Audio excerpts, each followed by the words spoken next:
அன்பானவர்களே, அன்பு வணக்கம்.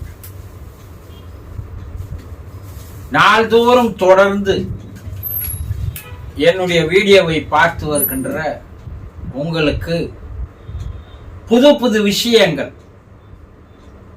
தெரிந்திராத, கேட்டிராத, படித்திராத பல்வேறு விஷயங்கள், பல்வேறு வெளிநாடுகளிலே ஆராய்ச்சிகள் செய்து ஆராய்ச்சி கட்டுரைகளாக நிறுவனங்களோடு சாட்சிகளோடு வெளிவந்திருக்கின்ற விஷயங்களைத்தான் உங்களுக்கு நான் பரிமாறி வருகிறேன். இதையெல்லாம் ஒரு மனிதர்கள் தெரிந்து கொள்ள வேண்டியது மிக மிக முக்கிய விஷயம். இது காலத்தின் கட்டாயம் என்று கூட சொல்லலாம். என்ற மனிதர்களுடைய வாழ்க்கை தடம் மாறி போய் கொண்டிருக்கிறது, தறிக்கட்டு போய் கொண்டிருக்கிறது. அதை சரியான முறையில் திசை திருப்பவிட்டால் வாழ்க்கையே வீணாக போய்விடும். ஆகவே இந்த சேனலை சப்ஸ்கிரைப் செய்து என்னோடு தொடர்ந்து பயணம் செய்து வாருங்கள். நீங்களும் ஞானிகள் ஆகலாம். தெரிந்து கொண்டீர்களா நண்பர்களே? சென்ற மாதம் 22ஆம் தேதி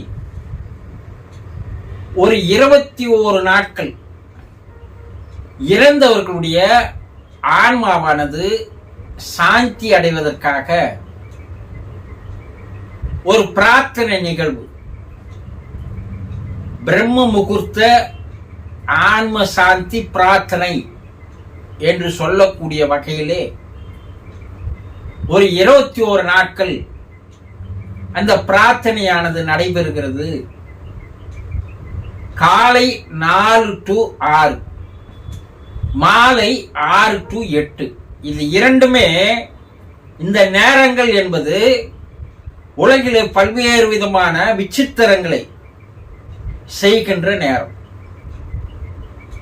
பிரம்ம முகூர்த்தம் என்பது தெய்வ கடாட்சம் கிடைக்கக்கூடிய ஒரு அற்புதமான அமிர்தம் மழை பெய்யக்கூடிய நேரம். உஷா காலம் என்று சொல்வார்கள் முன்னோர்கள். நீங்கள் எதை நினைக்கிறீர்களோ அதை அந்த பிரம்ம முகூர்த்த நேரத்தில் நீங்கள் எண்ணும் போது, நினைக்கும் போது அது 100% நிறைவேறுகிறது என்று ஆதிகால ரிஷிகள், முனிவர்கள், சித்தர்கள், யோகிகள் எல்லாம் தங்களுடைய அனுபவங்களின் மூலமாக கூறினார்கள். இன்றைய விஞ்ஞானிகளும் அது 100% உண்மை என்று கூறுகிறார்கள். அந்த நேரத்தில் செய்யப்படுகின்ற பிரார்த்தனையானது 100% பலனை தருகிறது. அதில் விருப்பம் இருப்பவர்கள் தங்களுடைய வீடுகளில் இறந்து போன, அது தாயாக இருந்தாலும், தந்தையாக இருந்தாலும், கணவனாக இருந்தாலும், மனைவியாக இருந்தாலும், பிள்ளைகளாக இருந்தாலும், சகோதரனாக இருந்தாலும், சகோதரிகளாக இருந்தாலும், யாராக இருந்தாலும் அவர்களுக்காக பிரார்த்தனைகள் நடைபெறுகிறது. விருப்பம் இருப்பவர்கள் இந்த பிரார்த்தனை நிகழ்வில் கலந்து கொள்ளலாம் என்று 22ஆம் தேதி நான் பேசினேன். 23ஆம் தேதி காலையிலிருந்து அந்த பிரார்த்தனை நிகழ்ச்சி தொடர்ச்சியாக 21 நாட்கள் நடைபெற்றது. அந்த ஒரு நாள் நான் பேசியதை கேட்டு பல பேர் என்னோடு தொடர்பு கொண்டு அவர்களுடைய தாய்க்காக, அவர்களுடைய தந்தைக்காக, அவர்களுடைய கணவனுக்காக, மனைவிக்காக, பிள்ளைகளுக்காக என எல்லோரும் கலந்து கொண்டார்கள். இந்த 21 நாள் அந்த நிகழ்வு தொடர்ந்து ஒரு நாளைக்கு 2 வேளை என்று அந்த பிரார்த்தனை நடைபெற்றது. பிரார்த்தனை பிரார்த்தனை ஒரு மகத்தானது. அதற்கு ஒரு சக்தி இருக்கிறது, ஒரு ஆற்றல் இருக்கிறது. த பவர் ஆஃப் பிரேயர் என்று சொல்வார்கள். அந்த பிரார்த்தனையில் வைக்கப்படுகின்ற எண்ணங்கள், செய்திகள், அது 100% யாரை நினைத்து பிரார்த்தனை செய்கிறோமோ அவர்களை சென்று அடையும் என்பது நிரூபிக்கப்பட்டு இருக்கிறது விஞ்ஞானம். உங்களுடைய நினைப்பு, உங்களுடைய எண்ணம், உங்களுடைய சிந்தனை, உங்களுடைய பிரார்த்தனை, உங்களுடைய பிரேயர், உங்களுடைய நமாஸ், உங்களுடைய ஜபம் என்று சொல்லக்கூடியது அனைத்துமே நிறைவேறக்கூடியதுதான். அது என்ன பண்ணணும்? மனமில்லாத நிலைக்கு வந்து தியான நிலையில் இருந்து அப்போது நாம் செய்கின்ற அந்த பிரார்த்தனையானது சரியாக ஒரு வேகத்தோடு போய் அவர்களை சேருகிறது. அப்படி 21 நாட்கள் நேற்று மாலையோடு அந்த நிகழ்வு நடைபெற்று முடிந்தது. பல பேர்கள், சபரீசன் என்று சொல்லக்கூடிய மகனுக்காக ஒரு தாய், பேபி என்று சொல்லக்கூடிய ஒரு தாய்க்காக அந்த குடும்பம், சுப்பிரமணியம் என்று சொல்லக்கூடிய தந்தைக்காக மகள், ஜானகி என்று சொல்லக்கூடிய ஒரு தாய்க்காக மகன், நமச்சிவாயம் என்று சொல்லக்கூடிய தகப்பனுக்காக, தில்லைநாதன் என்று சொல்லக்கூடிய ஆத்மாவுக்காக, பழனிசாமி என்று சொல்லக்கூடிய தகப்பனுக்காக பிள்ளைகள், முருகன் என்று சொல்லக்கூடிய தன் கணவனுக்காக, மணி என்று சொல்லக்கூடிய தகப்பனுக்காக மகள், இப்படி பல்வேறு நபர்கள் இந்த நிகழ்வில் கலந்து கொண்டார்கள்.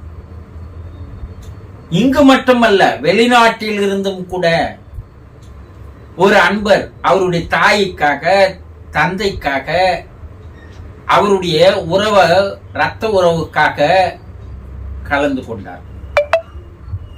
இப்படி பல பேர்கள் பெயரை சொல்லிக் கொண்டே போகலாம், அதற்கு நேரம் இல்லை.